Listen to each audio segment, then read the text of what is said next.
Hi friends, welcome back to our channel. ఈరోజైతే ఒక మంచి స్పెషల్ రెసిపీతో మీ ముందుకైతే వచ్చేసాను. టేస్ట్ అయితే చాలా బాగుంటుంది.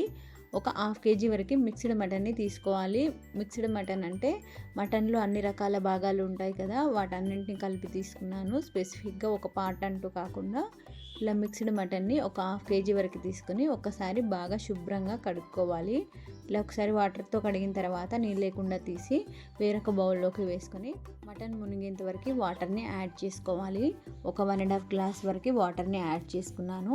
ఎలాంటి ప్రెషర్ కుక్కర్ అవసరం లేకుండా ఈ విధంగా వాటర్లో వేసి మటన్ని ఉడికించారంటే తొందరగా ఉడుకుతుంది.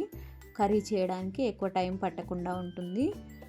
అలాగే ఒక టేబుల్ స్పూన్ వరకు సాల్ట్ని, ఒక 4-5 వెల్లుల్లి రెబ్బల్ని, ఒక కరివేపాకు రెబ్బని, చిటికెడు పసుపును వేసి ఉడికించారంటే తొందరగా ఉడుకుతుంది. ఎలాంటి మటన్ అయినా సరే ఇలా గనక వేసి చేశారంటే తొందరగా ఉడుకుతుంది. ఉడికేటప్పుడు మూత పెట్టకుండా మీడియం ఫ్లేమ్లో ఒక 10 నిమిషాల పాటు ఉడికించుకోవాలి. ఇవన్నీ వేసిన తర్వాత ఒకసారి ఈ మసాలా మొత్తం మటన్కి పట్టేలాగా ఉడికించుకోవాలి. ఇలా గనక ఉడికిస్తే తొందరగా ఉడికిపోతుంది. ఇలా ఉడికిన దాన్ని కాస్త వాటర్ మిగిలి ఉండగానే దించి పక్కన పెట్టేసుకోవాలి. ఇందులో ఉన్న వాటర్ని, మటన్ పీసెస్ని సపరేట్ చేసుకోవాలి.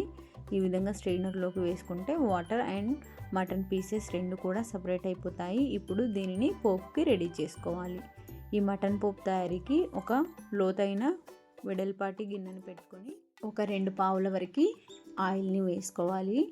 ఇక్కడ నేను తీసుకున్న హాఫ్ కేజీ మటన్కి ఒక 2 పావుల ఆయిల్ అయితే పర్ఫెక్ట్గా సరిపోతుంది. మరి ఎక్కువ అవ్వకుండా తక్కువ అవ్వకుండా ఉంటుంది.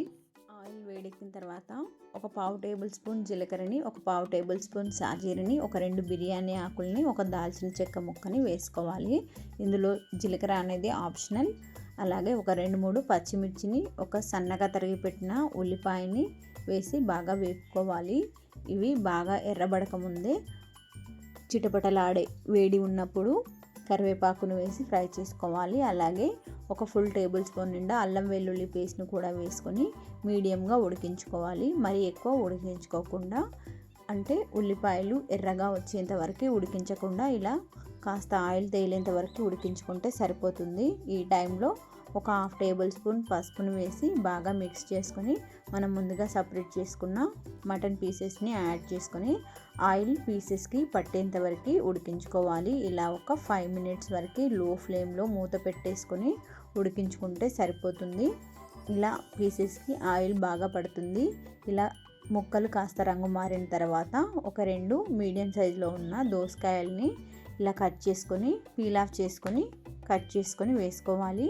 అలాగే దోసకాయ ముక్కలకి, మటన్ ముక్కలకి సరిపడేంతగా కారంని యాడ్ చేసుకోవాలి. ఇక్కడ నేను ఒక 2.5 టేబుల్ స్పూన్ల వరకు ఎర్ర కారం పొడిని, ఒక టేబుల్ స్పూన్ గరం మసాలా పౌడర్ని, ఒక టేబుల్ స్పూన్ ధనియాల పౌడర్ని, కొద్దిగా కొత్తిమీర, పుదీనాని వేసుకొని బాగా మిక్స్ చేసుకున్నాను. అలాగే మనం ముందుగా సపరేట్ చేసుకున్న మటన్ ఉడికించుకొని పెట్టుకున్న నీళ్ళను కూడా యాడ్ చేసుకొని బాగా మిక్స్ చేసుకోవాలి.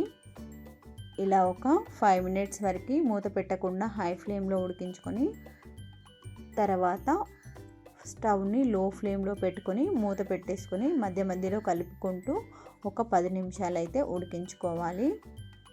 ఈ విధంగా దోసకాయ ముక్కలు మటన్లో ఉన్న వాటర్ అంతా బయటకు వస్తుంది కదా, ఇలా ఒకసారి బాగా మిక్స్ చేసుకొని మరి కొద్దిగా వాటర్ని యాడ్ చేసుకొని మొత్తంగా ఒక 10 నిమిషాలు ఉడికించుకుంటే కమ్మగా ఉండే మటన్ కర్రీ రెడీ అవుతుంది.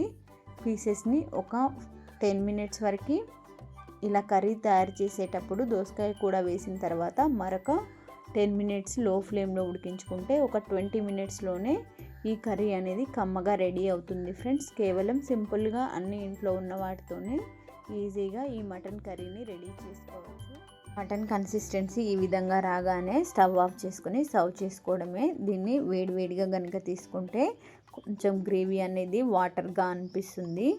కాస్త చల్లబడిన తర్వాత అయితే చికెన్ గ్రేవీగా రెడీ అవుతుంది. మటన్లో ఎక్కువ ఫ్యాట్ ఉంటుంది కాబట్టి చల్లబడిన తర్వాత కాస్త థిక్ గ్రేవీ అయితే రెడీ అవుతుంది ఫ్రెండ్స్. మటన్ కర్రీ చేయడానికి ఎక్కువ టైం లేనప్పుడు కానీ, ప్రెషర్ కుక్కర్ లేనప్పుడు కానీ, ప్రెషర్ కుక్కర్ వాడాల్సిన అవసరం లేదు అనుకున్నప్పుడు కానీ ఈ విధంగానైతే చేసేసుకోండి. చాలా తక్కువ టైంలోనే ఈ కమ్మగా ఉండే మటన్ దోసకాయ కర్రీని రెడీ చేసుకోవచ్చు. నా రెసిపీ నచ్చితే లైక్ చేసి, కామెంట్ చేసి, సబ్స్క్రైబ్ చేయండి. Thank you for watching.